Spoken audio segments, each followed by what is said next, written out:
Vous imaginez que tout cela a demandé à Dieu un grand effort. Nous allons voir cela. Dieu a parlé et cela demande de l'énergie, de l'effort. Et donc Dieu a travaillé.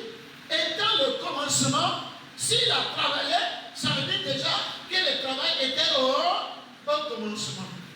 Alors il n'est pas normal que quelqu'un qui vit avec Dieu ne travaille pas. Ce n'est pas possible. Seulement nous n'avons pas la même idée du travail que Dieu lui-même. C'est ça qui fait le problème. J'ai vu beaucoup de païens s'attaquer à des pasteurs, à des hommes de Dieu, à des servants de Dieu, en disant, allez travailler. Vous êtes là, vous ne travaillez pas. Quand j'ai commencé à faire des publications sur TikTok, dès l'une de mes premières publications, il y a un monsieur qui est venu faire un commentaire. Il dit, va travailler. Vous êtes paresseux. Et quand il a dit ça, je suis venu en droit de réponse. Je ne savais pas le faire en publication, mais j'ai lu ça dans les commentaires. J'ai dit, dis-moi d'aller chercher l'argent. Parce que pour vous, quand on dit travailler, ça veut dire pas de peur que les gens travaillent de l'argent. Je travaille déjà. Parce que je fais des efforts, je mène des activités, et cela est utile pour beaucoup de personnes. C'est ce que j'appelle travailler. Quand j'ai fini de lui répondre, il s'est abonné à mon compte. Gloire à Dieu. Donc vous comprenez que nous avons des concepts, des pensées différentes sur le travail. Et c'est ça qui fait le problème. Dans l'histoire de la Bible, le travail a commencé dès l'instant où on a révélé que Dieu a créé le monde. Nous aussi, il nous appelle à travailler. C'est pourquoi on dit Dieu se reposa de toutes ses œuvres le 7e jour. Et nous aussi, nous devons nous reposer de notre travail. Mais personne ne se repose s'il n'a pas encore travaillé. Alors frère, sœur, je vais te poser cette question. Est-ce que tu penses que Jésus-Christ est venu sur cette terre prendre ta condamnation, prendre tes péchés, afin que tu sois quelqu'un désormais qui ne travaille pas? Non. Les chrétiens confondent la grâce avec la paresse. Surtout, on va prendre toujours le psaume 125. Ils disent, si l'Éternel ne bâtit la maison, ceux qui la bâtissent travaillent en vain. Si l'Éternel ne garde la ville, ceux qui la gardent veillent en vain. En vain, vous levez-vous tôt le matin et vous couchez-vous tard la nuit et mangez-vous le pain de la douleur. Il en donne autant à ses bien-aimés pendant leur sommeil. Les gens interprètent ça pour dire que quand on est chrétien, Dieu nous donne tout ce qu'il a, tout ce qu'il faut. C'est faux.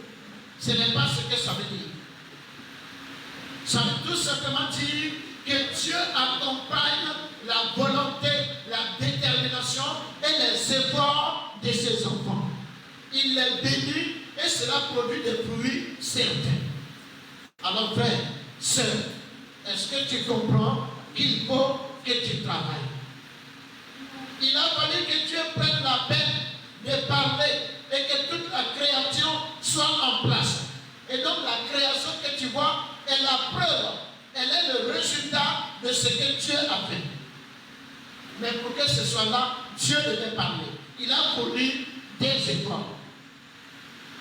Mais Dieu a planifié. Pendant que la terre était informe et vide, il a décidé d'exister. Il a décidé de la faire exister, de la créer. Il y avait une vision dans l'esprit de Dieu. Voilà comment sera la terre, comment seront les cieux, voilà comment seront les luminaires, voilà comment la terre sera habitée, ce qui va se passer. Donc ça a été planifié.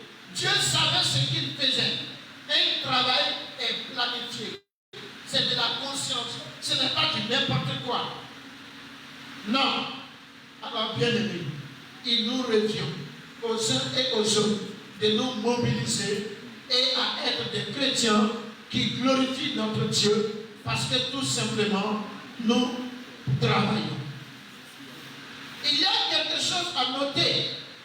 Quand créé tout ce qui existe et qu'il a créé l'homme, la Bible dit qu'il a fait un jardin. Il a pris l'homme et il l'a placé dans le jardin pour le cultiver et pour le garder. Vous voyez?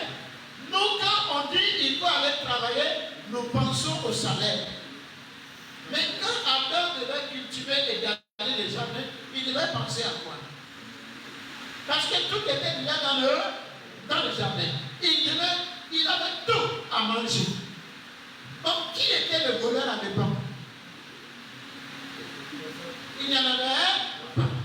Qui était l'assaillant, celui qui allait attaquer? Il n'y en avait pas. Mais Adam devait garder. Ça veut dire qu'il devait quand même avoir l'œil sur le jardin.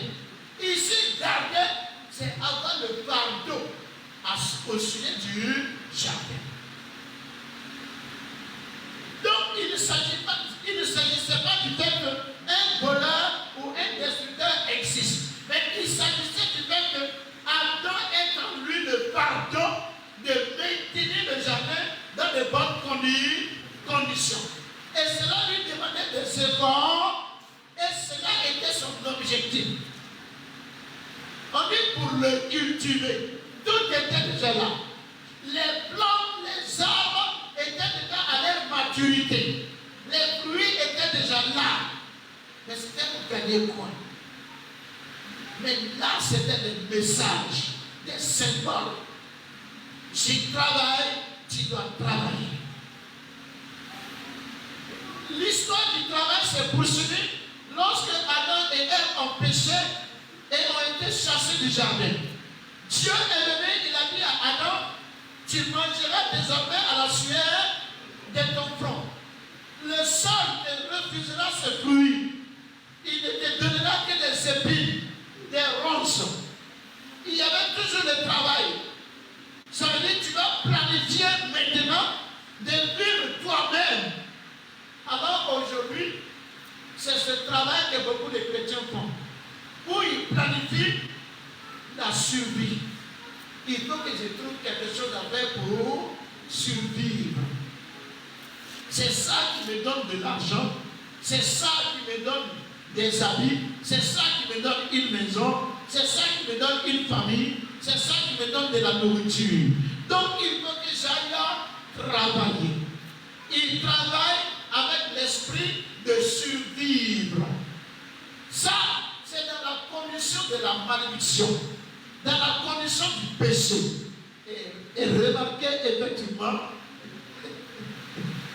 que tous ceux qui travaillent ainsi n'ont pas de temps pour Dieu. Parce qu'ils travaillent pour survivre. Le travail remplace Dieu dans leur vie. Est-ce que Dieu peut être contre le travail? N'est-ce pas celui qui a semé le travail dans la nature de l'homme? C'est lui qui n'est pas contre. Mais quand le travail que tu fais a pour but de te faire survivre, il remplace Dieu.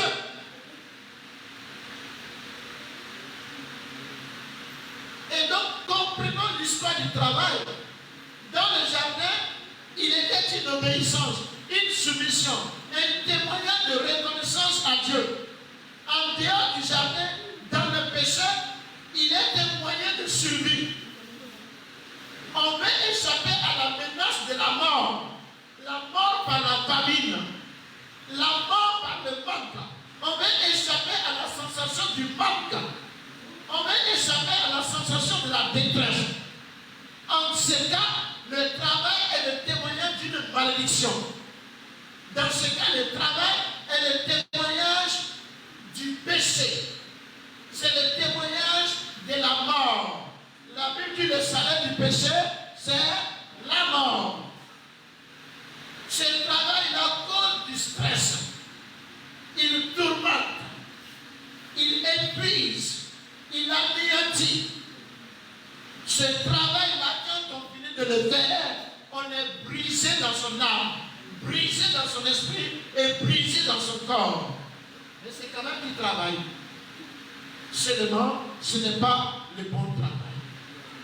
Alors, ce qui nous amène à nous poser cette question. Comment nous pouvons faire le bon travail?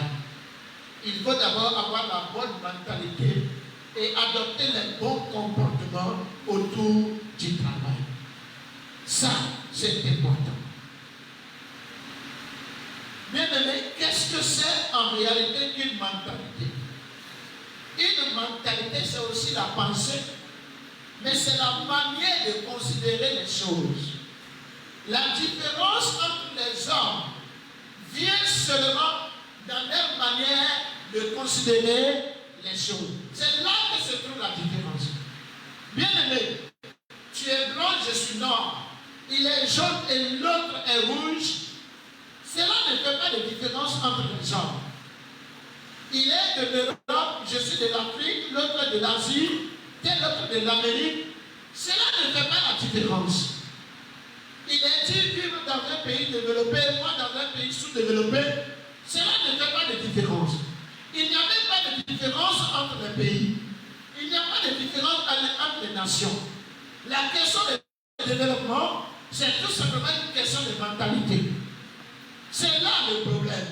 Comment tu considères les choses? Est-ce que vous remarquez par exemple qu'il y a des personnes, plus vous les respectez, plus il vous manque de respect? Parce que dans leur manière de considérer les choses, quand tu les respectes, c'est parce que tu es faible. Ça veut dire que tu as peur d'eux. Tu es timide devant. Ils ne savent pas prendre les choses avec de la valeur. Il y a des gens qui ont un intérieur inversé. Un intérieur pourri, corrompu. C'est là que le problème se trouve. C'est pourquoi Dieu dit, donne-moi ton cœur. Frère, sœur, les pensées de l'homme, ce n'est pas dans la tête. Non. Si tu réfléchis dans la tête, tu dois savoir que la décision finale, c'est dans le cœur. Et ce que tu mijotes dans la tête a commencé d'abord dans le cœur. Alors, quel que soit le résultat que tu obtiens dans la tête, ce n'est pas encore une pensée. Si le cœur ne l'a pas accepté. Est-ce qu'on se comprend? Et c'est ça le problème. Quand tu as un cœur perverti, un cœur malade, un cœur brisé, un cœur enflé d'orgueil, un cœur troublé, tu ne peux pas bien considérer les choses. Tu les considères mal. Quand quelqu'un, par exemple, a un cœur amer, si tu le salues, il va penser que tu te moques de lui. Vous imaginez, par exemple, deux personnes qui ont décidé qu'elles sont ennemies. Je prends l'exemple de deux familles qui ont décidé qu'elles sont ennemies. Et voilà une famille qui est en deux. Et un fils de l'autre famille qui n'était pas là arrive. Il n'est pas au courant de ce qui se passe entre les deux familles. Pour lui, voilà une famille qui a perdu quelqu'un, c'est les voisins. Qu'est-ce qu'il fait? Il va les saluer. Il va compatir à leur douleur. Mais quand il arrive et que l'autre famille le voit, qu'est-ce qu'elle se dit? Il est venu se moquer de nous. Vous voyez, leur manière de considérer la visite de l'autre fait en sorte que quelque chose qui est bon devient mauvais. La conversion d'un homme se trouve dans sa mentalité, dans sa conscience. Quand Dieu dit donne mon cœur, donne-moi ton cœur, c'est parce qu'il veut guérir ce cœur-là. Le monde a inversé ton cœur et Satan, le diable, l'a corrompu. Le péché que tu as une fois commis, le péché dans lequel tu es né, que tu as hérité, a rendu ton cœur impur. Donc ce que tu considères, même si c'est bon, ta manière de le considérer le rend mauvais. Et finalement, quelque chose qui est utile, toi tu le rends mauvais. Mais quelque chose qui est mauvais, tu le trouves utile. Pourquoi est-ce que souvent le monde parle des stars? Regardez souvent ce qu'ils apportent au monde. Qu'est-ce que c'est? Qu'est-ce que ça donne? Quand tu entends quelqu'un, il a il a le monde entier avec lui. Donc comment tu comprends ça? Comment? Il y a quelqu'un qui a dit que quand tu chantes le zouglou, tu n'as pas d'argent. Mais quand tu fais du poupée décalé, tu as beaucoup d'argent. Mais les zouglous, j'ai souvent écouté les zouglous. Les jeunes chantent les problèmes des réalités sociales. Ça, ce n'est même pas un péché à écouter un tel truc. On parle des conflits entre des professions, des conflits entre des ethnies, on parle des situations des familles qui sont catastrophiques, on parle de quelqu'un qui quitte la ville, qui quitte la campagne, qui vient en ville. Ce sont des choses, c'est comme un roman que quelqu'un a écrit, tu lis et tu t'instruis, n'est-ce pas? Mais quand quelqu'un va porter des chaînes, porter des trucs, en train de chanter, et puis ça fait biche. Lui, on lui donne tellement d'argent, mais pourquoi c'est lui qui est riche? Parce que quand le monde considère des choses, ce qui n'a pas tellement de valeur, c'est ce qui finalement a de la valeur aux yeux du monde. Et ce qui est censé montrer, ce qui a de la valeur, c'est ce qui devient sans valeur. C'est ça la mentalité. Et c'est grave. Ça détruit. Maintenant, toi, tu dois avoir une bonne mentalité, une bonne considération du travail. Sinon, le travail va t'épuiser, il va te ruiner, il va t'écraser. Comment est-ce que je peux travailler et être rentable sans m'épuiser? Quelle mentalité il me faut? Comment je dois considérer le travail? D'abord, je dois considérer le travail comme l'expression de ma nature originelle. Le travail pour moi, c'est l'occasion d'exprimer ma nature à l'origine. Quand Dieu m'a créé, il m'a créé comme lui. Et donc ce qu'il fait, c'est ce que je fais. Je suis à l'image de Dieu. Donc je suis comme Dieu. Jésus a dit, je fais ce que je dois faire de mon Père. Mon Père agit jusqu'à présent. Moi aussi, j'agis. Donc je fais ce que je dois faire de mon Père. Le Père agit, j'agis. Il travaille, je travaille.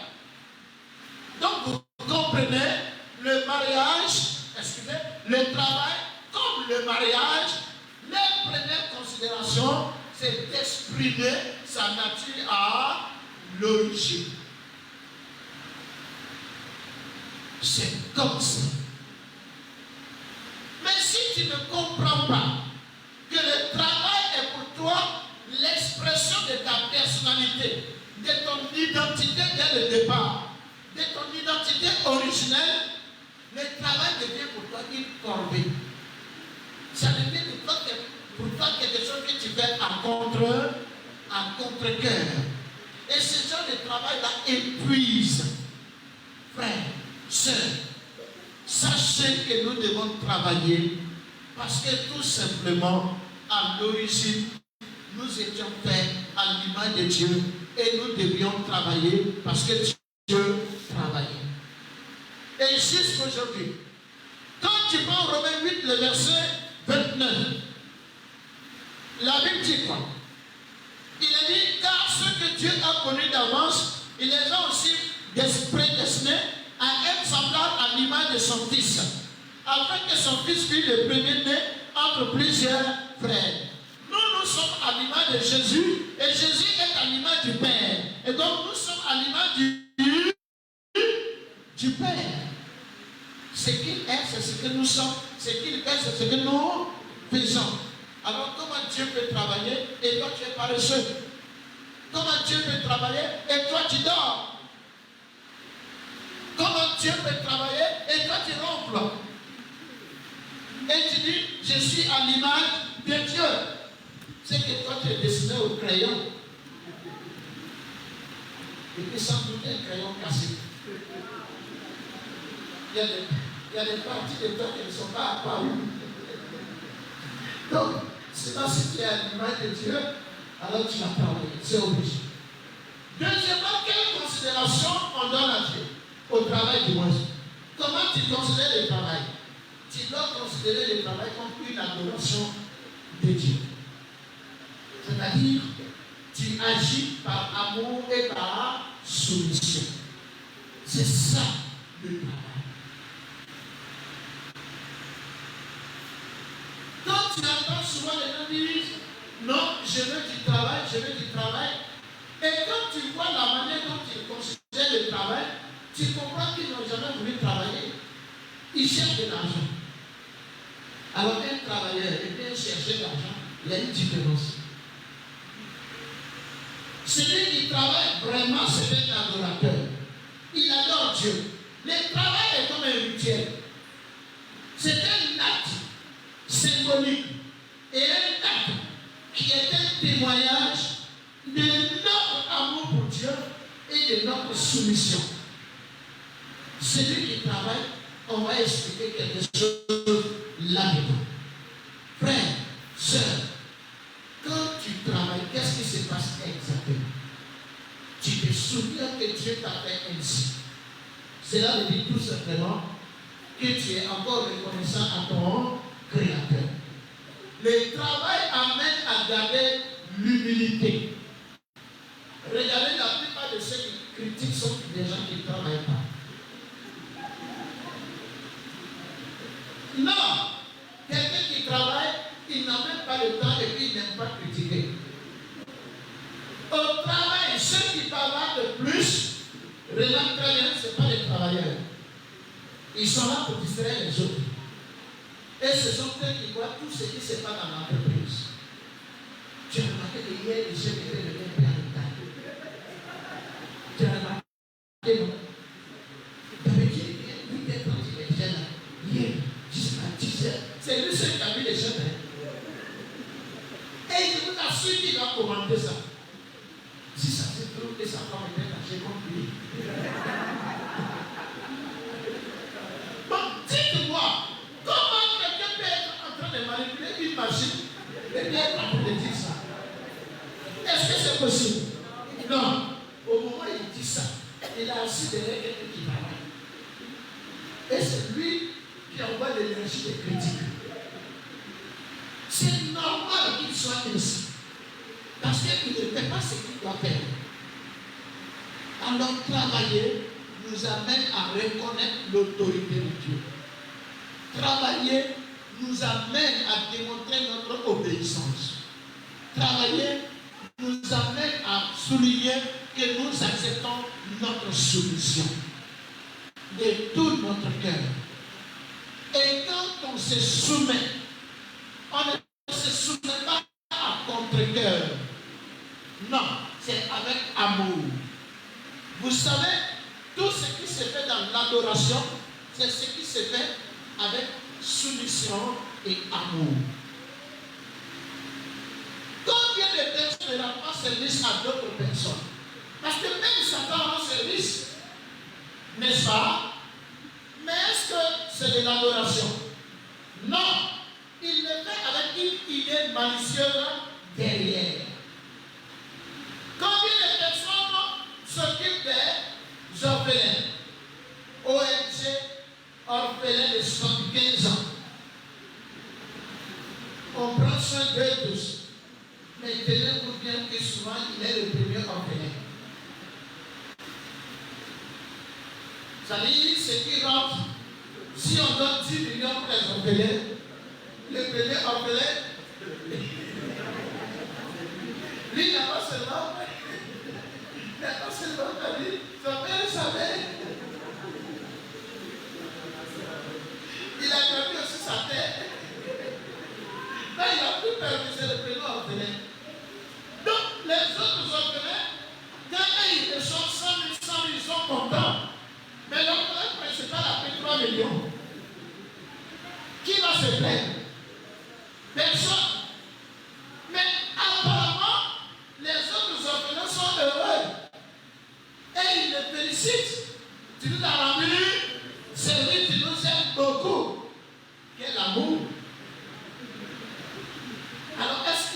l'adoration dedans? Non.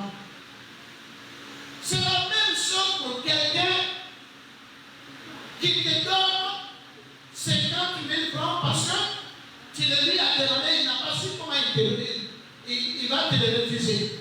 Mais dès que tu es sorti de sa porte, il commence à murmurer. Toujours dans la porte des gens. Toujours c'est toi qui viens. Toujours, voilà ce que j'avais déposé pour faire ceci. Il est venu prendre ça. Il te l'a donné. Toi, apparemment, ça t'a rendu service. Mais si tu as entendu ce qu'il a dit derrière, il n'a pas fait avec amour. Il n'y a pas d'adoration. On parle d'adoration lorsqu'il y a amour et soumission. C'est pourquoi les gens se prospèrent avec fierté. On ne les a pas obligés, on ne les a pas contraints. J'ai expliqué qu'il y a plusieurs sortes de chrétiens. Il y a les chrétiens pour l'Église et il y a les chrétiens pour le Seigneur. Si tu es dans certaines églises comme l'église baptiste, Assemblée de Dieu, catholique, Réveil, certaines églises qui sont arrivées à s'imposer, de sorte que ce sont des églises puissantes. L'individu est insignifiant. C'est l'individu qui doit se ranger. Certains ouvriers, certaines personnes dans ce genre d'église se rangent bien, mais pas pour le Seigneur. Parce que quand tu es dans ces églises, tu es considéré comme honoré. N'est-ce pas? Quand tu es ouvrier dans ce genre d'église, c'est de l'honneur. Et donc, quand la personne se range, la personne se dispose, ce n'est pas tout le temps pour le Seigneur. La personne le fait pour l'église.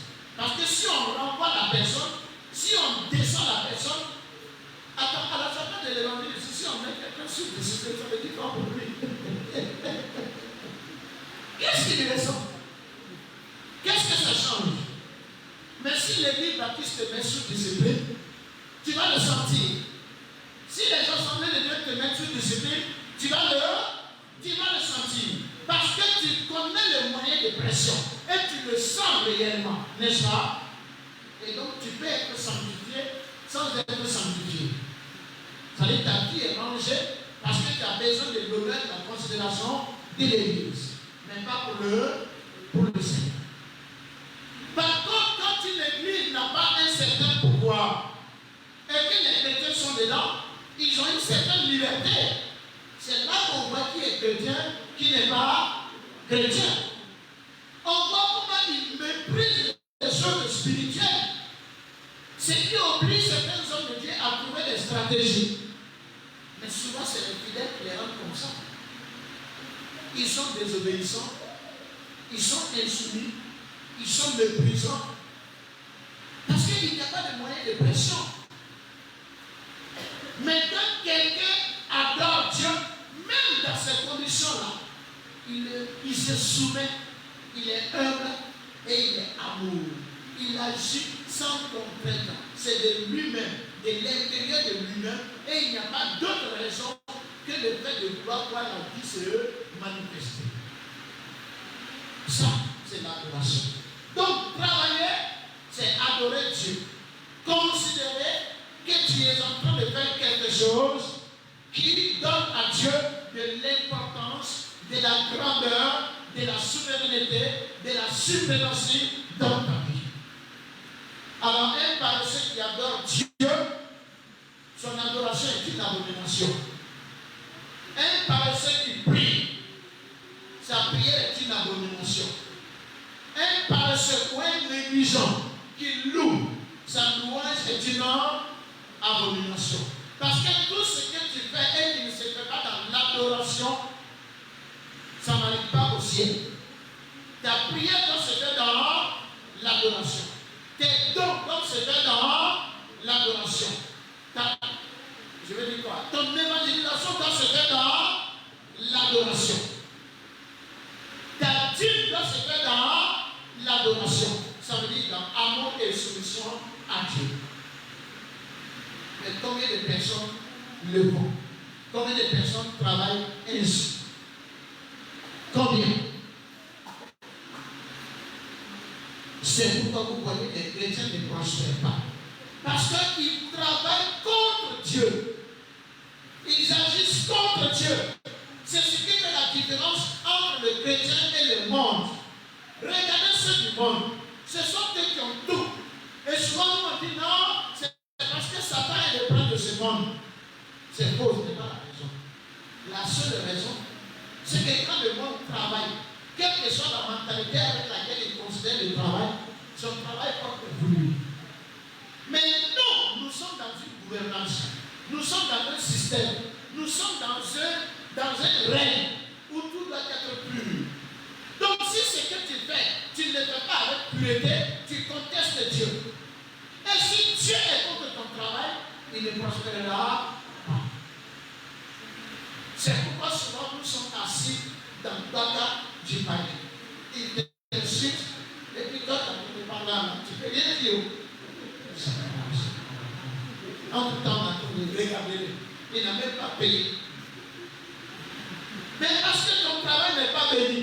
Il n'est pas béni parce que la manière dont tu traites ton travail, ça n'arrive pas au Seigneur. Au contraire, ça attire la colère de Dieu. Qui es-tu? Toi qui travailles. Donc, vous voyez, c'est important d'avoir la bonne mentalité au niveau du travail. Il y a un point que je ne crois pas qui a été en fait sauté, mais je vais le donner. Dans la mentalité du travail, il y a ce point important. On travaille parce qu'on représente Dieu. Est-ce que vous le comprenez un peu? On travaille parce qu'on représente Dieu. J'étais en train d'expliquer quelque chose au conseil ce soir. J'ai dit, par exemple, il y a ce qu'on appelle les trois pouvoirs souvent dans une nation démocratique. On a le pouvoir exécutif, le pouvoir législatif et le pouvoir judiciaire. Maintenant, je vais parler seulement du pouvoir exécutif, c'est-à-dire le président. En termes d'administration, le président est représenté par le préfet et le sous-préfet. Est-ce qu'on se comprend un peu? Ça, c'est en termes d'administration. Ça veut dire, dans un département, le président ne se rendra pas tout le temps là-bas. N'est-ce pas? Mais il sera tous les jours là-bas. Grâce à qui? Au préfet. Quand le préfet est là-bas, c'est le président qui est là. Dans une sous-préfecture, c'est-à-dire les villages, les gros villages, les villes un peu moins importantes, le président ne sera pas toujours là-bas. Mais il sera quand même tous les jours là. Par qui? Par le sous-préfet. Ça veut dire toute acte que le sous-préfet va poser, c'est le président qui l'a posé. S'il y a des charges à assurer à la sous-préfecture, ça revient au président, mais c'est le sous-préfet qui les fait. Donc, quand tu représentes quelqu'un, ce qui est de sa responsabilité, c'est toi qui es appelé à le faire. Je reviens sur cette question que beaucoup de personnes souvent amènent pour chercher à bloquer les chrétiens. Si Dieu est bon, si Dieu est là, si Dieu est vrai, pourquoi la terre est dans la souffrance? Pourquoi on a tant de mal? Pourquoi on a tant de problèmes? Regarde-moi quelqu'un. C'est toi qui crée ton problème et puis tu vas mettre ça sur le Seigneur. C'est vrai que Dieu est responsable de la terre parce que c'est lui qui a créé. Mais Dieu t'a établi gouverneur de la terre. Il t'a confié la terre. Si c'est Dieu qui a la responsabilité de s'occuper de la terre, c'est toi qui as la charge d'exécuter cette responsabilité. Alors si la terre a des problèmes, ça vient de qui? C'est toi qui as été infidèle. Donc, travailler, il faut comprendre que c'est le fait d'être utile. Souvent, nous, on évalue le travail en fonction du niveau intellectuel. Non! Beaucoup de fois, le DG d'une société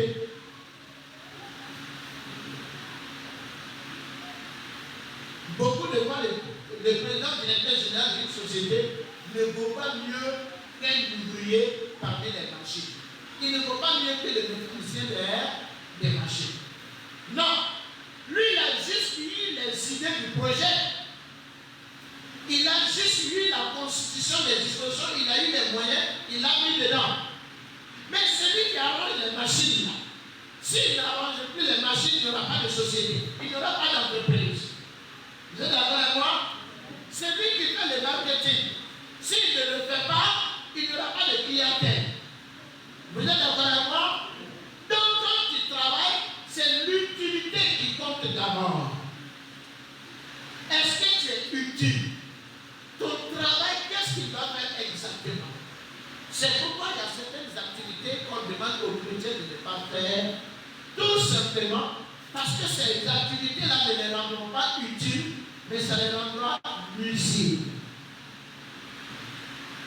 Quand tu donnes à quelqu'un, quand tu donnes à boire à quelqu'un qui se prend pour le président de la République, après avoir bu 3 bouteilles de bière, qui croit qu'il est plus gros qu'un camion, un groumier.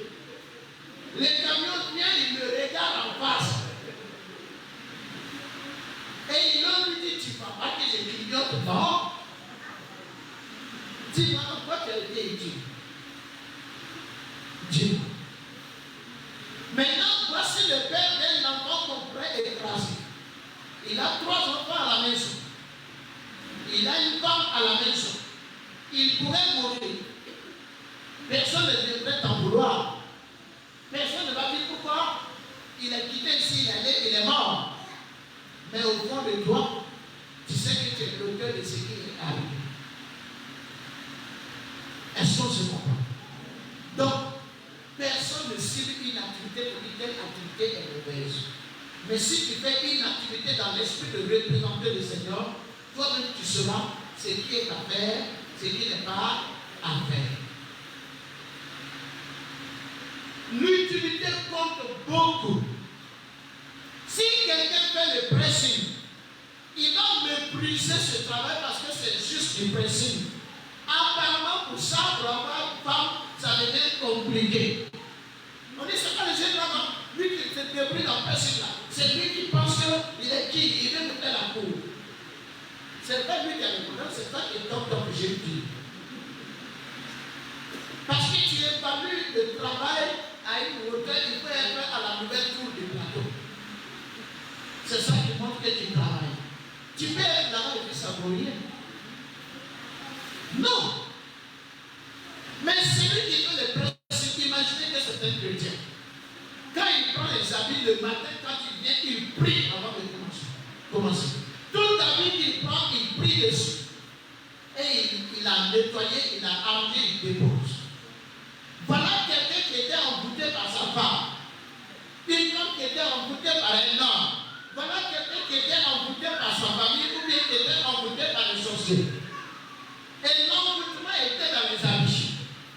Toi, tu as prié, tu as nettoyé, tu as apprêté. Quand tu viens prendre, ce n'est pas seulement le costume qui a été propre. C'est sa vie qui a été libérée d'être embouté. Tu n'es pas étudié. Il faut savoir considérer ce que tu fais. Son utilité n'est pas forcément l'argent que tu reçois. Non. Il y a ce que cela produit. Quand j'étais encore enseignant, j'ai travaillé d'une manière qui me dépassait souvent personnellement. Parce que tous les jours, j'étais pratiquement à l'école et j'aimais tenir les classes d'examen. Parce que j'aimais les défis. Et j'ai travaillé véritablement. Beaucoup de fois, il n'y avait pas de jours fériés pour moi. Souvent, les élèves se plaignaient, j'étais obligé de les libérer, mais je les récupérais à la maison. La nuit, à 20h, j'ai mon tableau avec de la craie, avec des livres sur la moto. Je vais dans les concessions, dans les cours. Je suis avec les élèves, on travaille.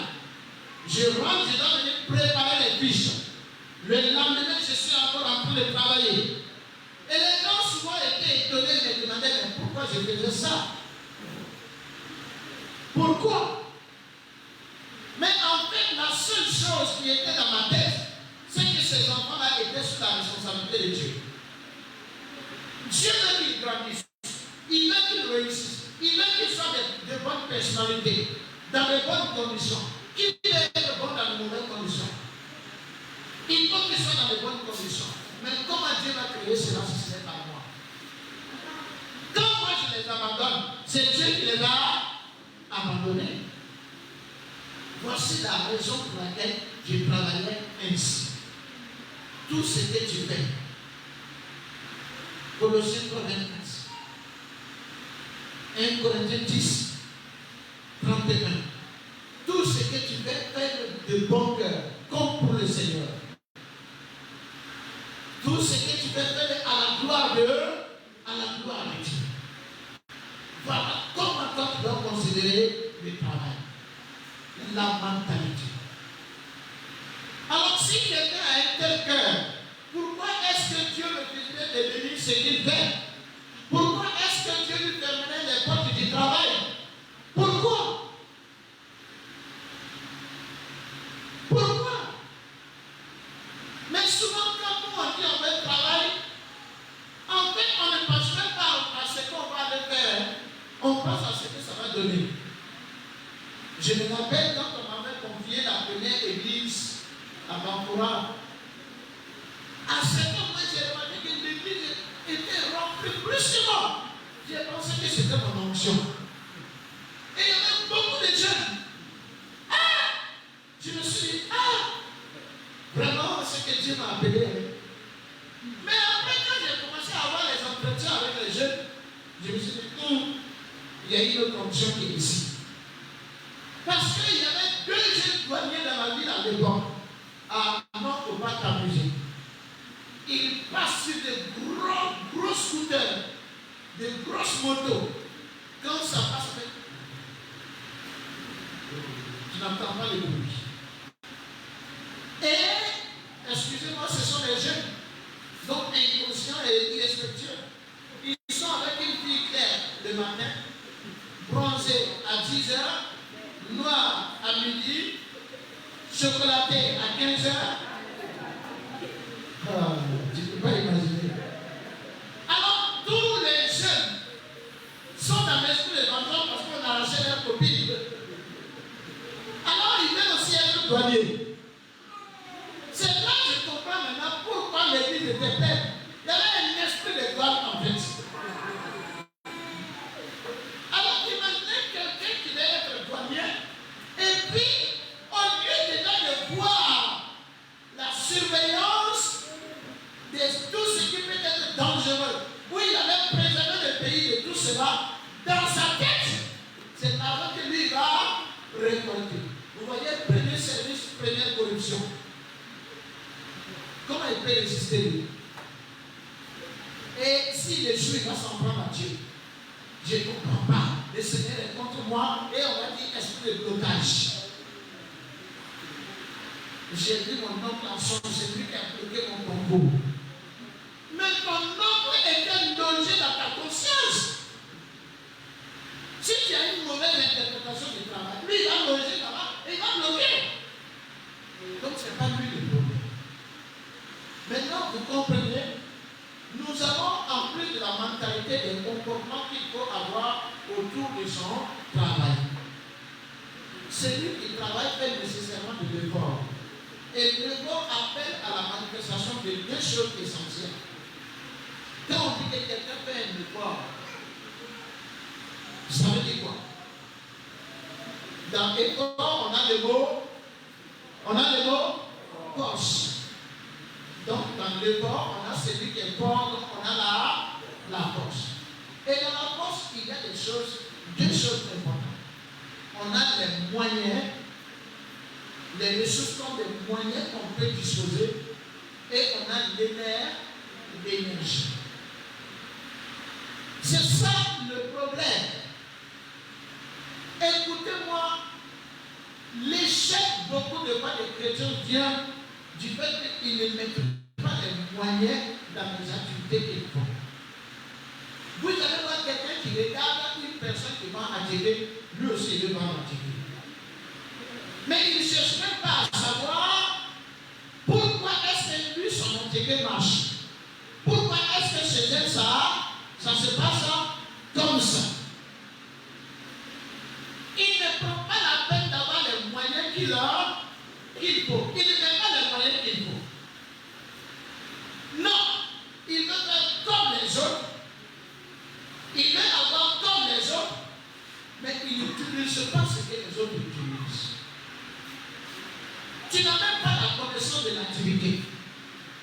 Tu n'as pas pris d'informations. Tu ne sais pas où est-ce qu'on va prendre à Tchéké. Quand on va prendre, comment on discute, comment ça se passe, tu n'as pas cherché à savoir. Quand on vient, comment on va attacher, comment ça doit se passer, tu n'as pas appris. Quand tu es juste dans la technique. Et tu viens griller ton avec sa vie. Si tu n'as pas enlevé les nageoires, que quelqu'un a mangé ton thon dans sa tête, écoutez, amen, tu penses qu'il va revenir? Est-ce qu'il va revenir? Non. Mais là encore, le Seigneur n'a qu'à faire un miracle. Il est Dieu des miracles. Et il peut pitié de lui. Quand même. Poisson, tu vas nettoyer. Tu n'as même pas enlevé, ça démange la gorge. Parce que tu ne sais même pas le faire. Tu ne l'as pas appris. Et tu veux quand même que ton atelier et ton gars marche. Qu'est-ce que c'est? On ne met pas les moyens. Il n'y a ni connaissance, ni technique. Les conditions qui peuvent avancer. Nous-mêmes, il n'y a pas de mobilisation. Ce que tu vends à 13h, qui devait se vendre à 5h du matin. Tu veux que quel démon ou quel ange aille acheter ça? Parce que chaque chose a son temps quand même.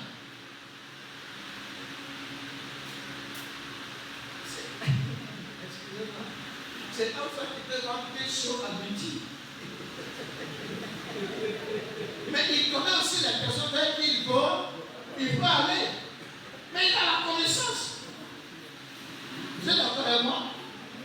Mais si toi tu fais la même chose et tu vas vers les mauvaises personnes, qui va acheter?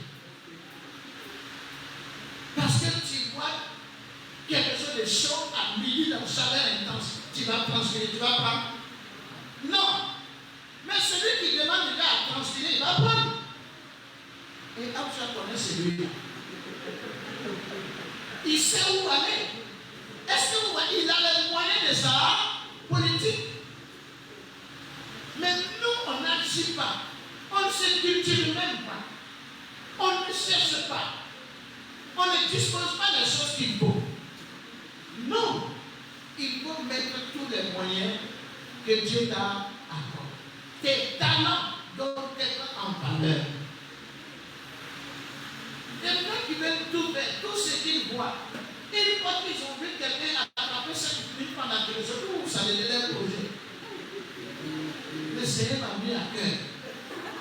Depuis quand?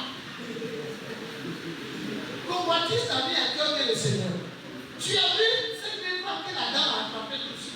Ah, c'est devenu ton projet.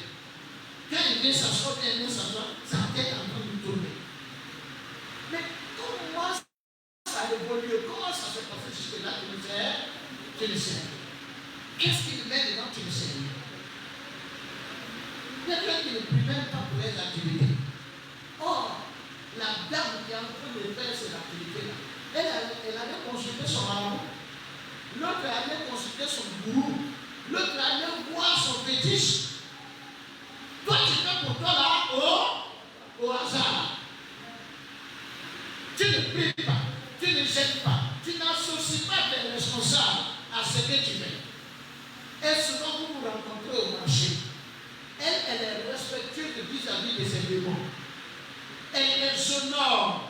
Vous savez, quand on dit un homme fort, c'est qui? Est-ce que vous savez que Jésus peut être dans votre vie et ne pas être l'homme fort? Vous savez? Parce que l'homme fort, c'est celui à qui tu donnes toute la considération, tout ce qu'il veut, il peut le faire. Maintenant, toi, tu méprises ton Dieu, tu ne respectes pas, tu ne le pries même pas bien, et ce que tu es censé faire avec lui quotidiennement, ça ne te dit rien.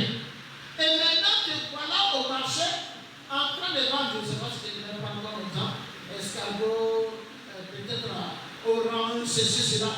Elle aussi, elle vend escargot, elle vend orange, mais elle, son bourreau, pour saluer là, il y a tout de respect. Quand le bourreau dit comme ça, elle tremble, et vous êtes assis. Toi, tu as parlé avec ton Dieu.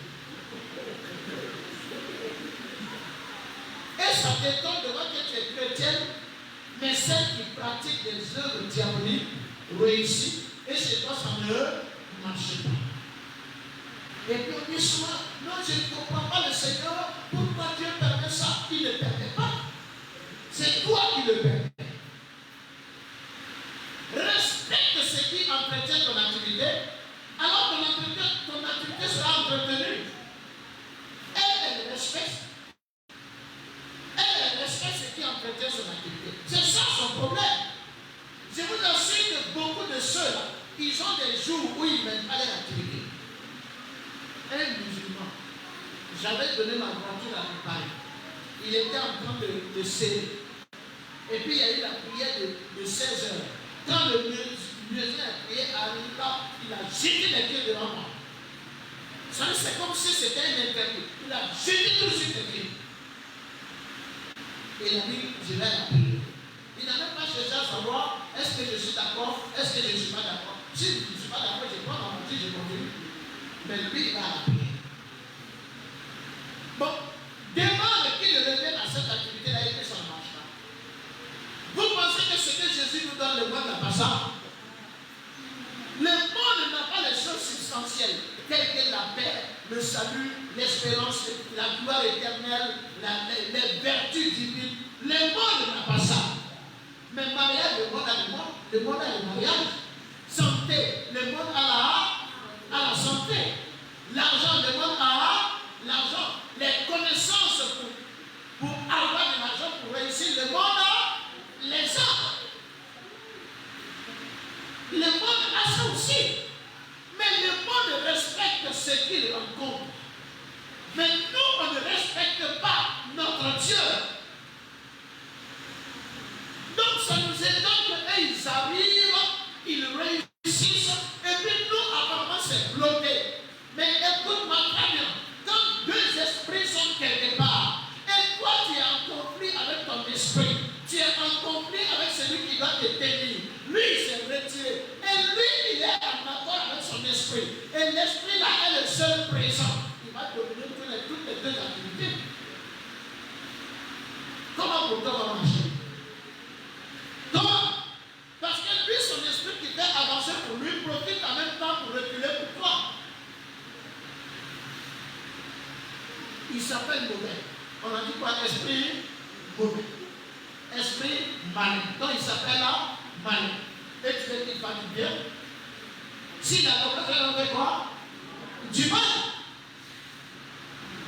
C'est pourquoi remarquez que les activités des chrétiens sont beaucoup de fois bloquées. Mais parce qu'ils mènent les activités aux côtés d'autres personnes qui sont dans des voies mystiques, des voies occultes, mais qui sont sincèrement engagés. Le chrétien est à moitié. Mais l'idolâtre, il est entier. Le mystique, il est entier. L'occultiste, il est entier. Le sorcier, il est entier. Et quand tu es à moitié et puis tu veux te battre, qu'est-ce que tu crois réussir? Qu'est-ce que tu crois réussir? On rentre toujours à la maison avec des haricots qui finissent par devenir aigres. Des sauces, des pains, ça dit, c'est pas possible. Quand tu dois manger, par exemple, pain au condiment, il faut demander à la personne si elle est chrétienne. Si elle est chrétienne, continue ton chemin. C'est le Dieu.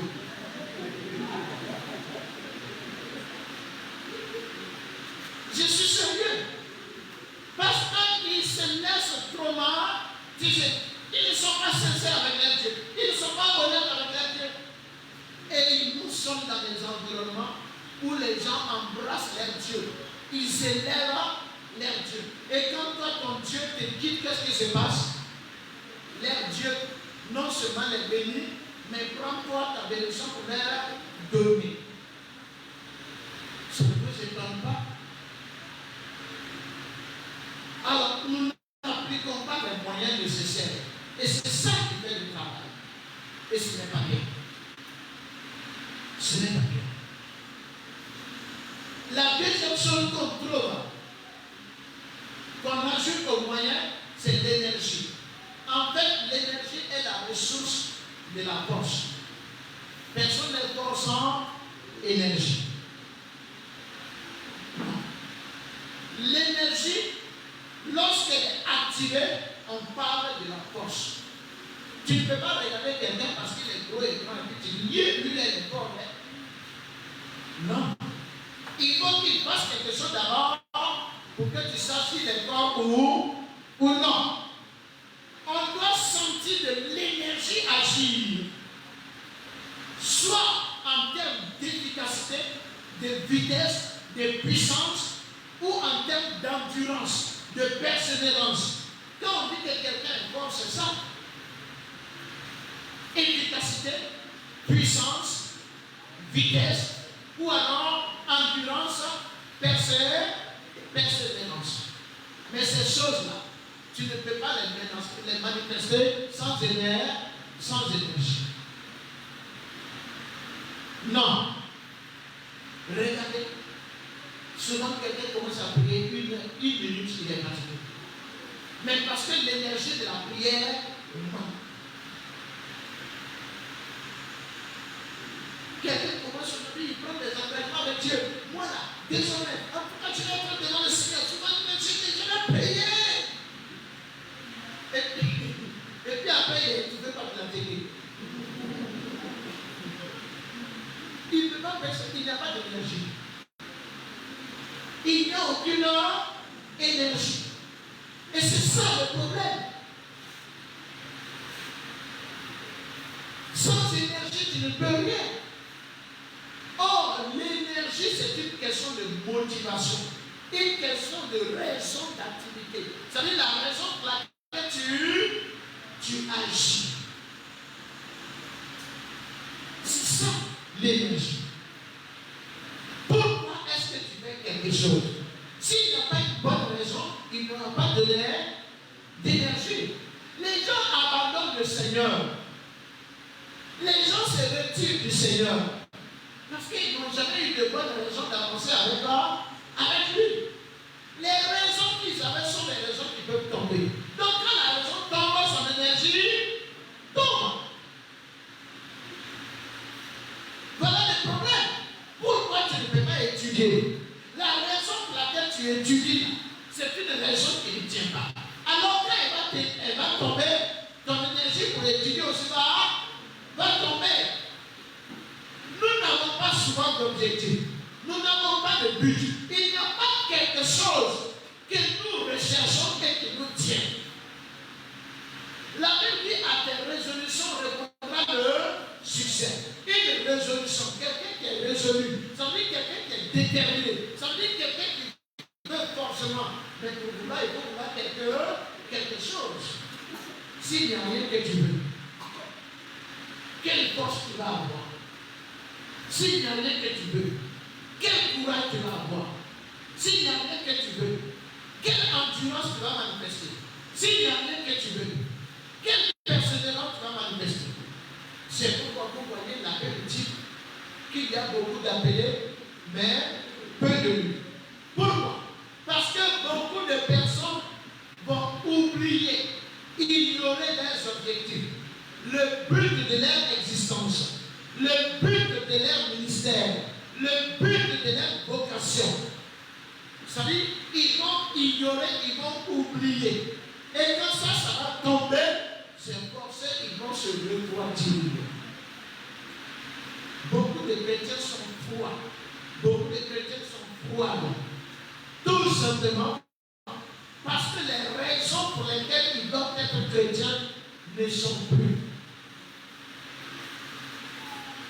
Même si quelqu'un est venu dans le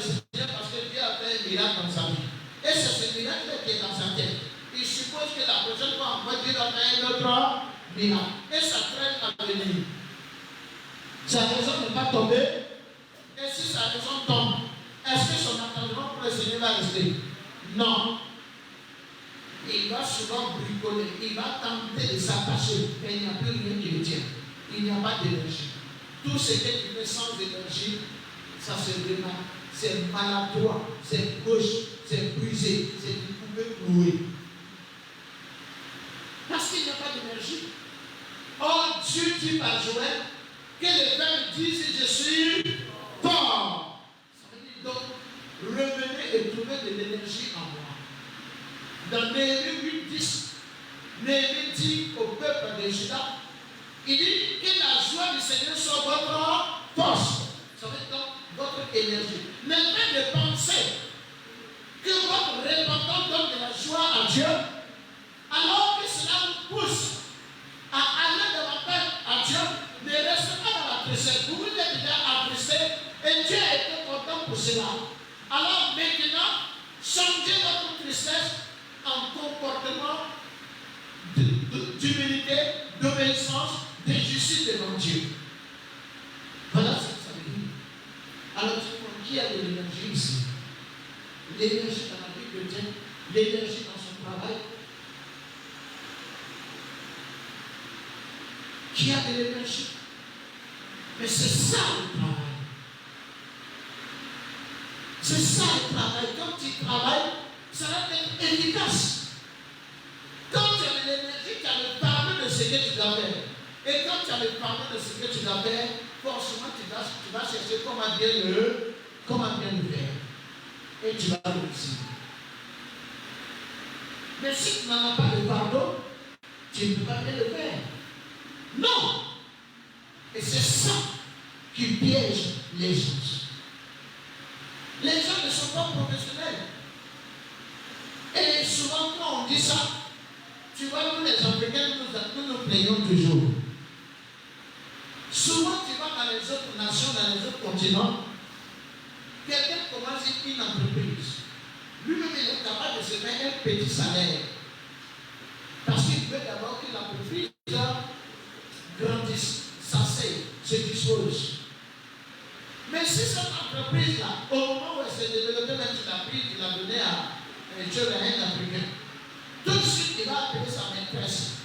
Il va lui demander, ton petit frère, elle est là, je veux qu'il soit comptable. C'était un vendeur pour tout le monde. Il va venir être comptable dans une société internationale. Parce que c'est le petit frère de sa maîtresse. Il a quelle énergie pour cette entreprise-là? Ni le patron, ni celui qu'on a amené.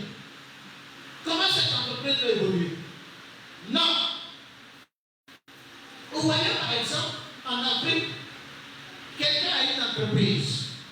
Tout ce qui va comme bénéfice, lui, il prend une manche. Les ouvriers, ils sont là, tout ce qu'ils font faire, c'est des triplex. Ils n'ont rien. À la maison, il y a le loyer qu'on réclame. Quand la femme le regarde, il se sent menacé. Parce qu'il se dit, celle-là est capable de répondre à quelqu'un. Je n'ai pas d'argent pour lui. Maintenant, celui-là va venir, il va fermer des boîtes de sardines. Tu comprends que chaque va être dans sardine. Est-ce qu'on se comprend? Mais ce serait de la faute de qui? Du responsable de l'entreprise. Un employé, on l'entretient bien pour qu'il ait la motivation, la qualification, il ait tout l'engagement de bien faire. Crier sur un employé à tort et à travers, c'est être irresponsable. C'est du manque de professionnalisme. Mais les gens ne savent pas. Comment je compte l'argent? Je suis devant l'argent. 1, 2, 3, 4. Et puis tu es là, à tout moment, quand tu m'appelles, je tremble. Comment ton argent, 100 000 francs ne va pas être 120 000 francs? Dis-moi. Après, on va dire non, le comptable a détourné. Comment il peut détourner? Il est stressé. À tout moment, ils sont des injures à activité. Finalement, ce que tu crées, c'est ce qui va se passer. Vous comprenez? Nous manquons d'énergie. Il faut comprendre qu'on doit travailler avec une bonne disposition, les bonnes motivations. Les motivations perverses créent des choses perverses. Maintenant, nous comprenons ceci, c'est que le travail apporte obligatoirement du repos. Et qu'est-ce que c'est que le repos exactement? En fait, il faut comprendre qu'on parle de repos lorsqu'il y a une condition de tranquillité, une condition de bien-être, surtout intérieur. Le repos, il est repos quand il est intérieur. Tu peux être en train de dormir, mais tu n'es pas au repos. Vous avez déjà vu des sommeils qui fatiguent, non? Tu te réveilles, tu es épuisé. Mais parce que pendant que tu dormais, l'intérieur travaillait. Ce n'est pas du repos. Ça ne te permet pas de l'occuper. Donc, quand la condition intérieure est dans un certain bien-être, de sorte que tu te sens bien, tu es honoré, tu es rafraîchi, tu es comblé, on parle de repos. Le repos surtout vient après le travail. Il y a le repos comme étant cette condition créée qui te donne la tranquillité de cœur. Jésus, par exemple, a travaillé pour que nous ayons le repos. Quand tes péchés sont pardonnés, tu as la paix en toi. Et la paix, c'est du repos. Quelqu'un qui est en paix, il est épanoui. N'est-ce pas? Pourquoi il est épanoui? Parce qu'à l'intérieur, ça va. C'est du repos. Donc ça, c'est une condition créée par le Seigneur. Mais il y a le repos qui vient de la satisfaction de l'âme. Quand on a réussi à faire ce qu'on doit faire correctement, quand on a répondu comme il faut, l'âme est dans une quiétude, dans une satisfaction. Alors on a le bien-être intérieur. C'est du repos. Est-ce qu'on se comprend? Il y a des gens qui travaillent le jour et qui travaillent la nuit. Ils n'ont pas de repos. Alors, vous imaginez qui ressemble avec Dieu, pourtant on n'arrive pas à éteindre. Souvent, il y a des portables, quand ils sont fatigués, on ne peut plus les éteindre. J'avais un portable qui a pris. C'est jamais. Quand tu le vois éteindre, j'ai oublié de le charger. J'ai oublié de le brancher. Là, il s'éteint seul. Alors, quand quelque chose de ce genre s'éteint, ça n'a pas de repos. Il est anéanti. Donc, il y a une différence entre se reposer et être anéanti.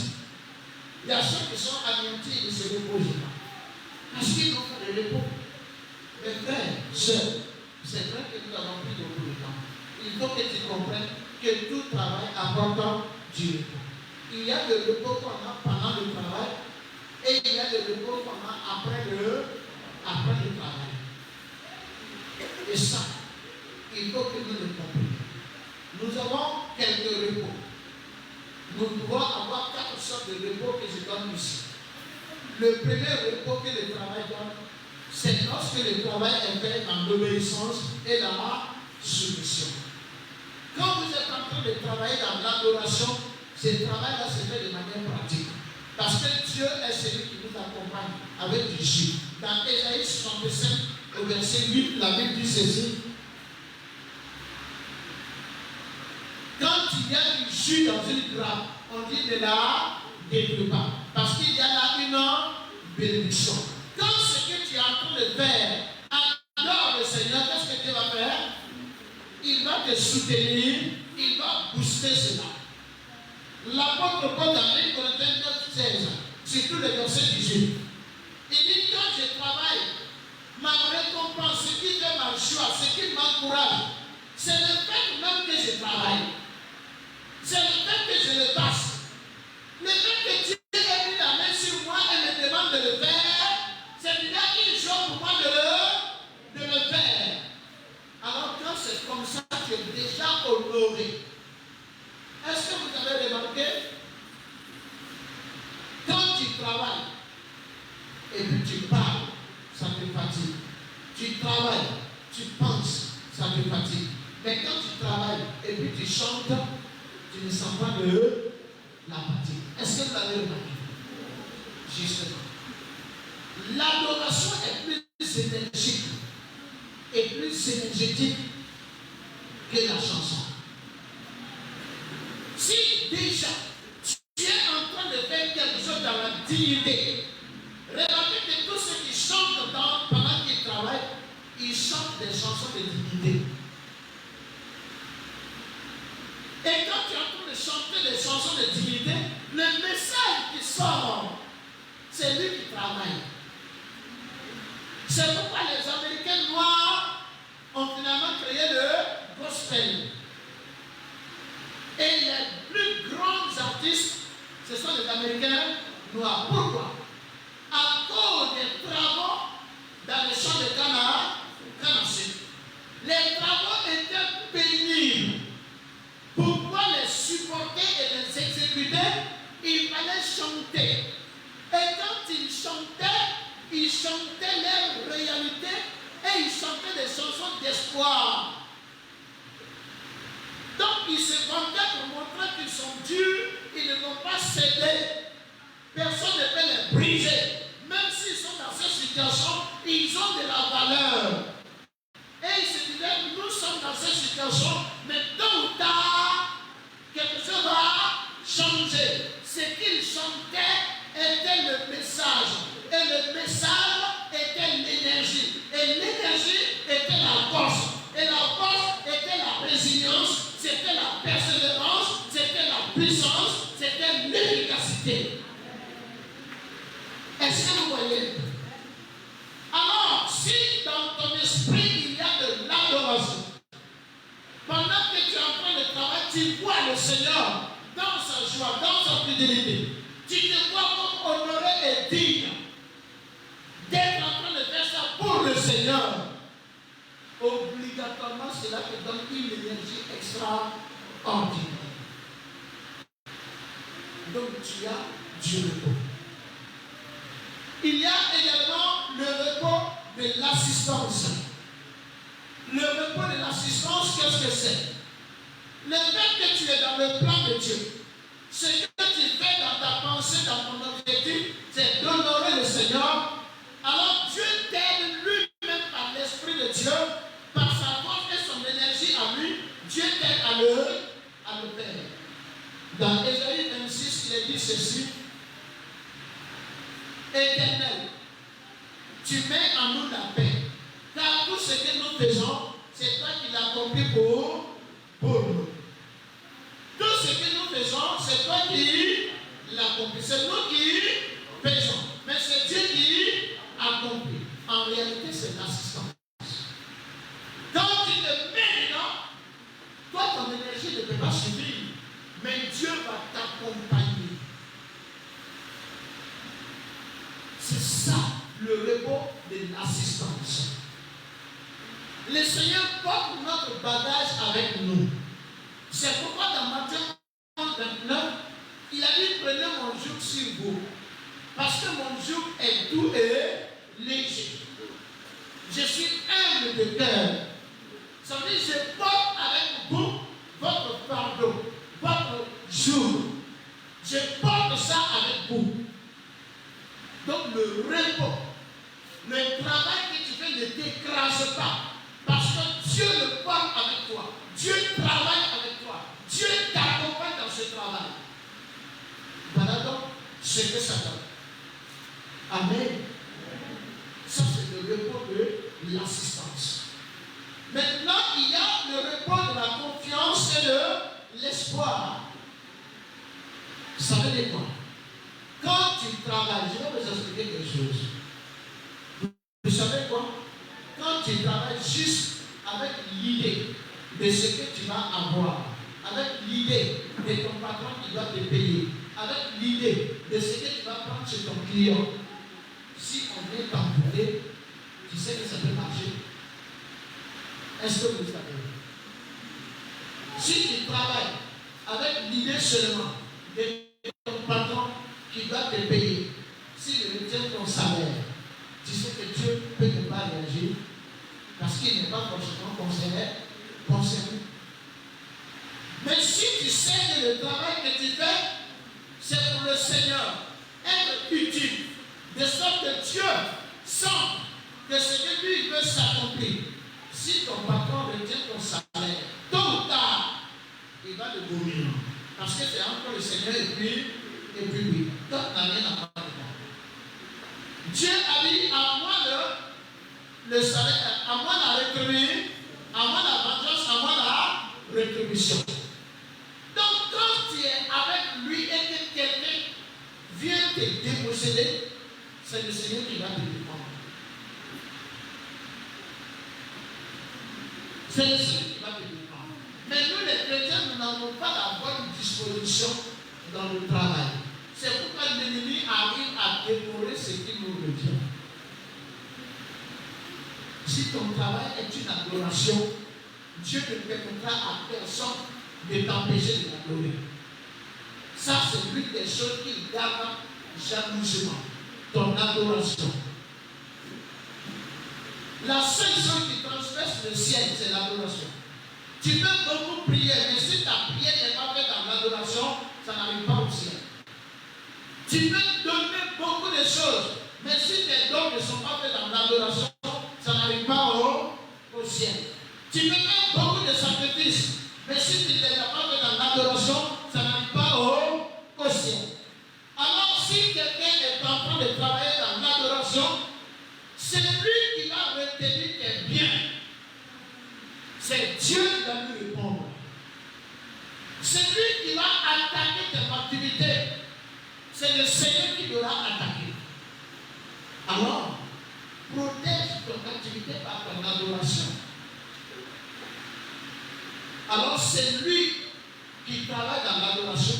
Il a confiance que ce qu'il fait va aboutir parce que Dieu l'accompagne. Et il a confiance que cela va forcément rapporter quelque chose de bon parce que c'est Dieu qui récompense. Oui, l'homme va me donner à la fin du mois un salaire. Mais avant ce salaire, le vrai salaire que moi j'attends, c'est ce qui vient du Seigneur.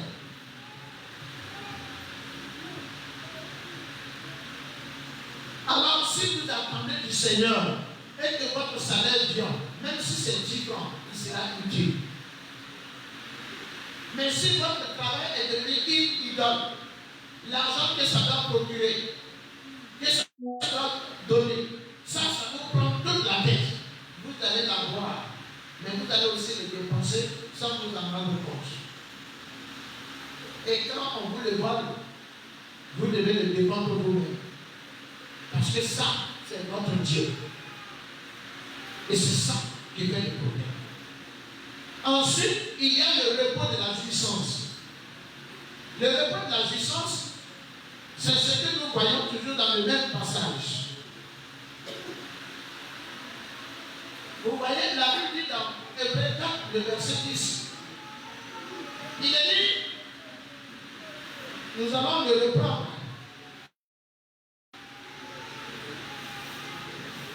Permettez-moi de trouver.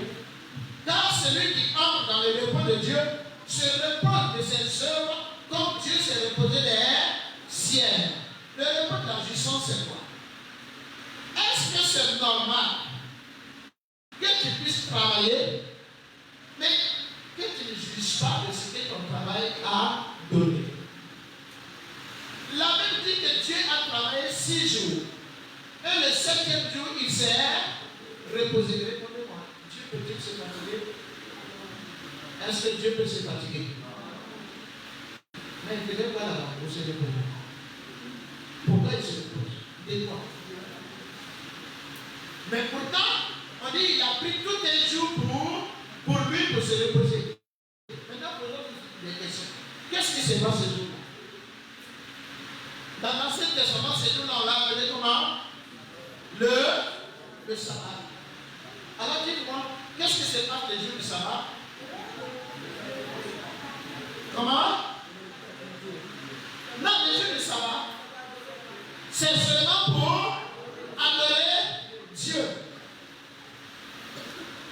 Dieu a créé 5 jours tout pour l'homme. Le 6e jour, il a créé l'homme. Le 7e jour, l'homme revient à Dieu. Point. Donc, il jouit de fruit de son travail. Ton adoration, c'est le repos du Seigneur. Ta célébration, c'est le repos du Seigneur. Ta soumission, c'est le repos du Seigneur. Ton obéissance, c'est le repos du Seigneur.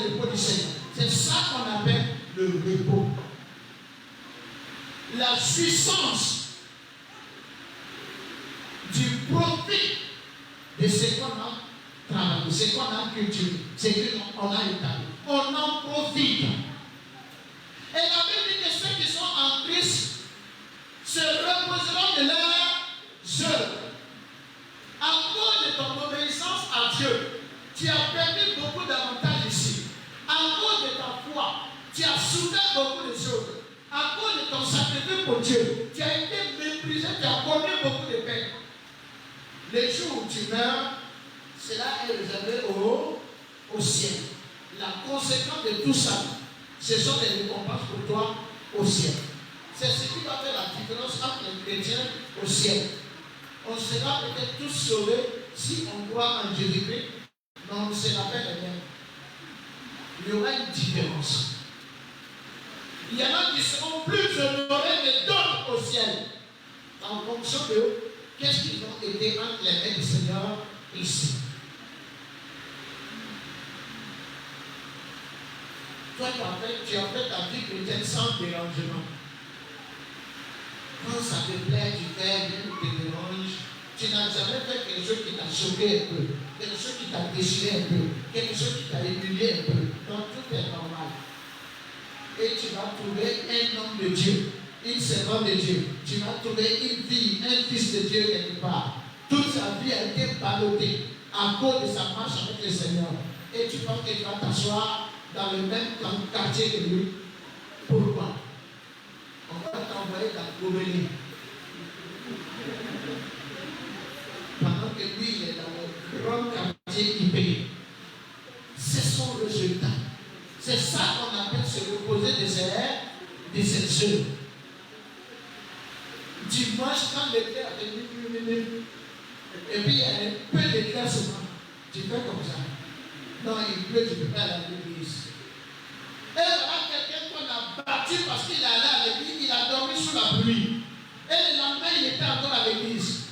Et vous vous retrouvez devant Dieu et tu dis, Seigneur, pourquoi lui il est là-bas, pourquoi sa maison est comme ça? Est-ce que c'est la même chose? Non. Alors vous comprenez, frère, sœur, le travail, c'est une partie de nous. Dieu nous a créés avec l'instinct, la nature et la dignité du travail. Alors si nous sommes enfants de Dieu, nous devons être des personnes qui naturellement travaillent. Et pour le travail d'ailleurs, Dieu nous a donné tous les noms. Il nous a donné des talents, il nous a donné des conditions, il nous a donné des moyens et il nous a donné des raisons. Et si nous travaillons sincèrement, nous connaîtrons le repos, même pendant le travail.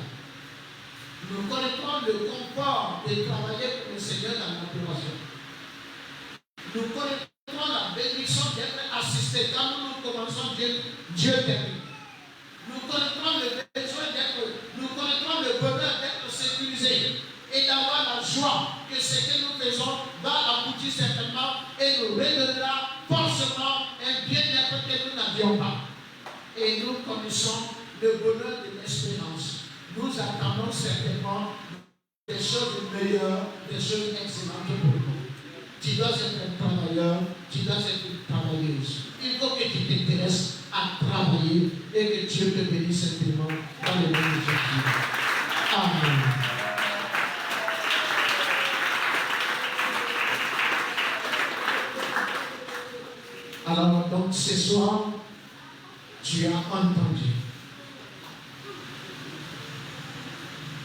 l'enfant de Dieu doit travailler et il doit bien travailler.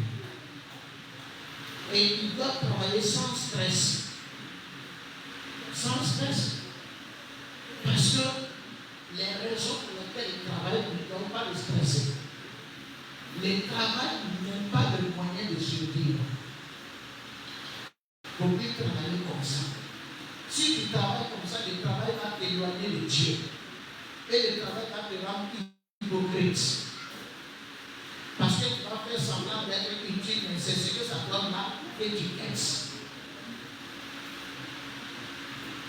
Avec le travail, si tu l'as mal considéré, toute ta personnalité est déformée. Alors reprends le travail avec la bonne vision, la bonne considération. Que Dieu te bénisse, que sa paix et sa lumière reposent sur chacun de nous dans le nom de Jésus.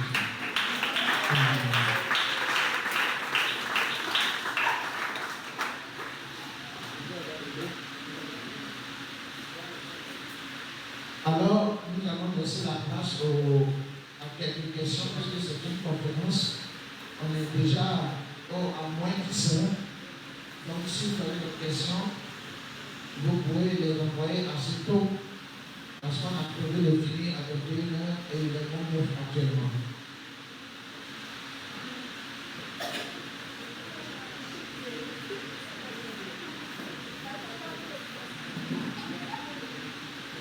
Dieu n'aime pas les paresseux. Il n'aime pas les négligents. Il n'aime pas les dormeurs. Alors, si ça ne pique pas un peu, ça ne dort pas Dieu non plus. Gloire à Dieu. Alléluia. Il n'y a pas de questions, ça veut dire qu'on a bien compris. C'est rentré. Posez question, posez question. Je vais donner signe à l'apôtre Emmanuel qui va venir juste nous faire prier 1 minute, 2 minutes et puis prier pour le faire. Que Dieu te bénisse.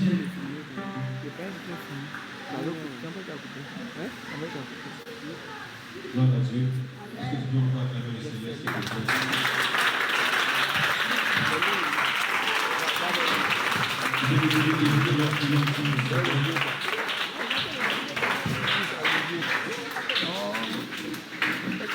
Ce soir, tu as entendu, nous avons tous entendu. Ce que Dieu attend de nous, au-delà de tout, c'est que nous puissions travailler avec l'idée d'être utile entre les mains de Dieu. Au-delà du salaire, au-delà des avantages, que notre travail, nos efforts soient véritablement utiles entre les mains de Dieu, utiles dans la vie des uns et des autres. Alors ce soir, nous allons prier ensemble. Tu vas dire au Seigneur que je veux, à partir de ce soir, que tu changes mon regard sur le travail. Je veux que mon regard sur le travail soit un regard selon lequel je dois être utile. Utile, Seigneur, pour ta cause. Parce que c'est toi qui es mon premier boss, comme on le dit. C'est toi qui es mon responsable. C'est toi qui es mon patron. Fais de moi, Seigneur, une personne qui a le regard sur le travail. Et le regard que je pose sur le travail, c'est un regard d'utilité au nom puissant de Jésus. Est-ce que tu peux élever la voix et qu'ensemble prions le Seigneur bien-aimé? Parle à Dieu, s'il te plaît.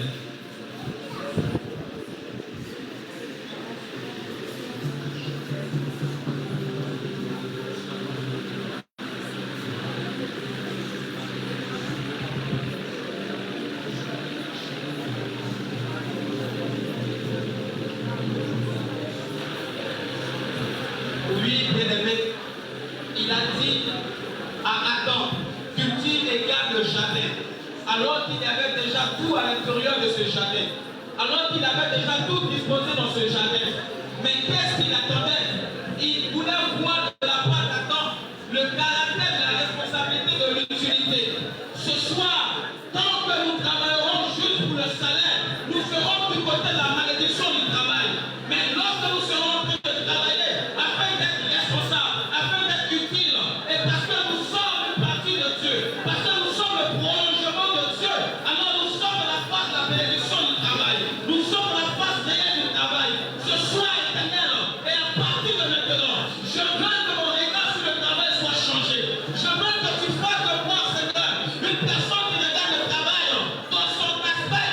utile, dans son aspect utile, dans le nom puissant de Jésus. Père, je ne peux plus travailler juste parce que j'ai besoin de subir.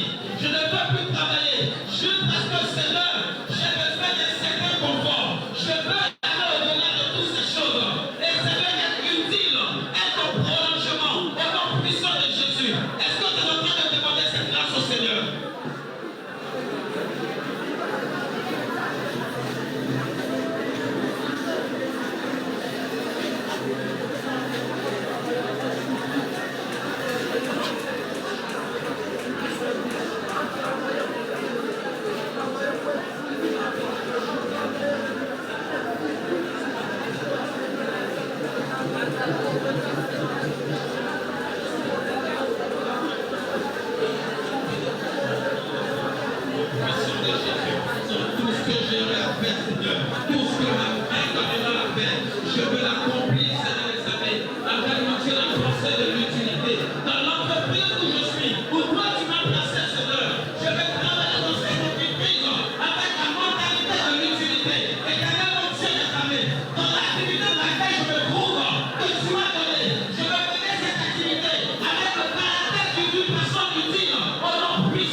Gloire à Jésus.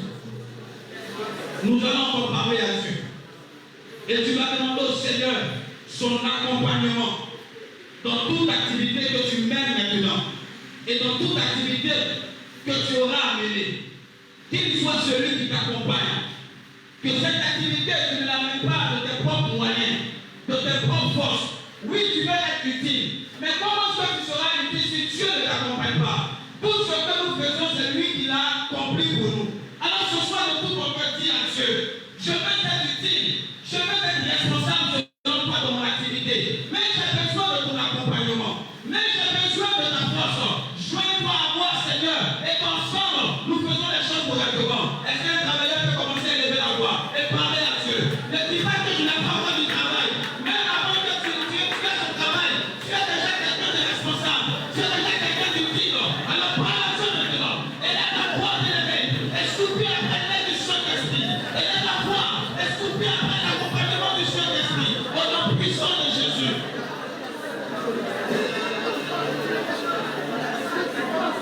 Je veux être accompagné par toi. Je veux, Seigneur, que tu te joignes à moi. Je veux que ta force me soit donnée. Oh Éternel, c'est toi, mon Dieu, qui sert en moi le pouvoir. Mais lorsque je décide de t'obéir, ce soir, mon Dieu, moi je veux obéir la véritable pensée du travail, selon laquelle je suis responsable et je suis appelé à être au prolongement. Je m'inscris dans cette obéissance. C'est pourquoi je réclame et je crois que le Saint-Esprit m'accompagne. La force de l'Esprit m'est donnée. Bien-aimé, il est la voix par la Dieu. Qui que tu sois, quelle que soit l'activité que tu as en main, que tu sois appelé au ministère, que tu aies l'activité dans le marché, que tu travailles en société, Dieu veut se joindre à toi afin de faire réussir ce que tu es en train de faire. Est-ce que quelqu'un est en train de parler à Dieu?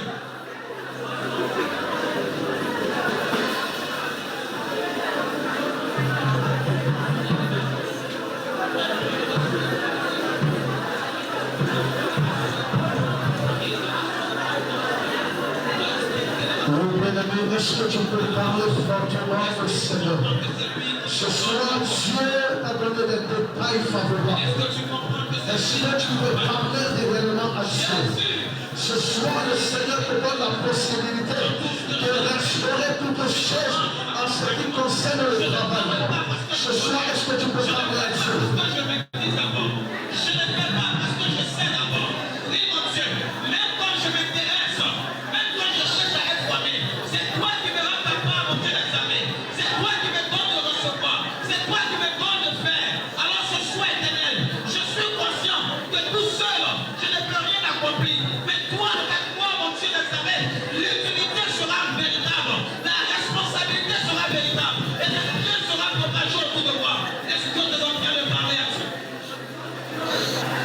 Oui, ce soir, bien-aimé, parlons au Seigneur ce soir. Ce soir, parlons au Seigneur ce soir.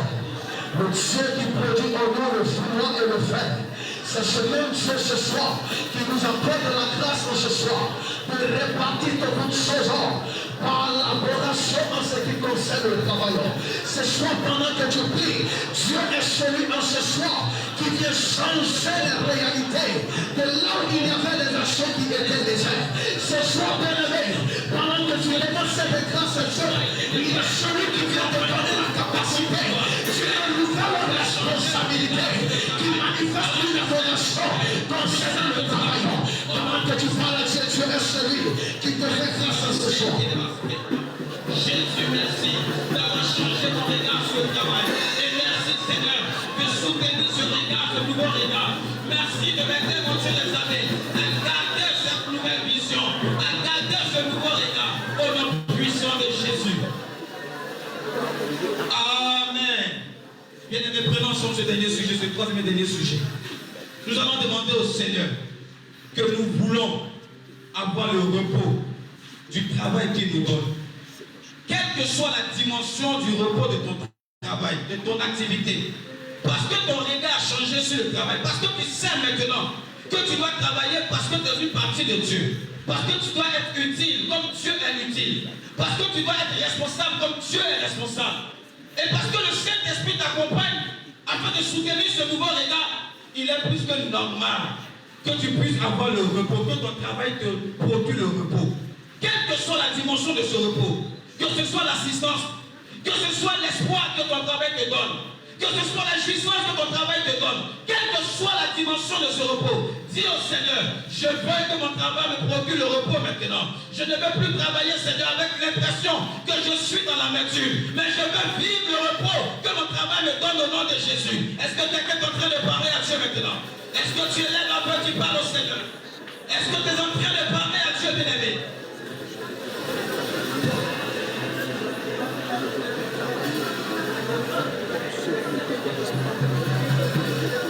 Mais il n'est pas normal si réellement mon regard a changé sur le travail. Il n'est pas normal, Seigneur, si véritablement tu m'accompagnes et que tu soutiens ce nouveau regard, que je ne puisse pas bénéficier, mon Dieu, du repos que procure mon activité, que procure le travail en Jésus-Christ. Alors ce soir, mon Dieu des armées, j'appelle le repos qui découle du travail selon le Seigneur à se manifester dans ma vie, à se manifester dans mon entourage, à se manifester puissamment en moi, au nom de Jésus. Que l'assistance soit mon partage, que l'espoir soit mon partage. Je refuse de travailler avec le désespoir dans le cœur. Je refuse de travailler avec l'amertume au plus profond de moi. Je refuse de travailler comme quelqu'un qui travaille dans l'esclavage. Ce soir, éternel mon Dieu, je prie et j'appelle dans ma vie le repos que procure le travail selon Dieu, selon le Saint-Esprit, au nom de Jésus. Est-ce qu'un limite est en train de prier? Est-ce qu'un serviteur de Dieu prie et demande au Seigneur que le repos que procure son ministère, son appel, lui soit accordé? Est-ce qu'un homme de métier est en train de prier, est en train de demander à Dieu que le repos qu'il tire de son activité, de son métier, puisse maintenant se manifester? Jésus, Jésus, Jésus, Jésus, Jésus, Jésus, Jésus, Jésus, Jésus, Jésus. Béni sois-tu, roi des rois. Merci El Shaddai Adonai. Merci Dieu qui nous rend capables et qui nous donne de vivre. Merci la source de tout repos. C'est au nom de Jésus ce soir, avec l'action du Saint-Esprit, que nous t'avons prié. Merci Saint-Père, au nom de Jésus. Amen. Est-ce qu'il y avait foi et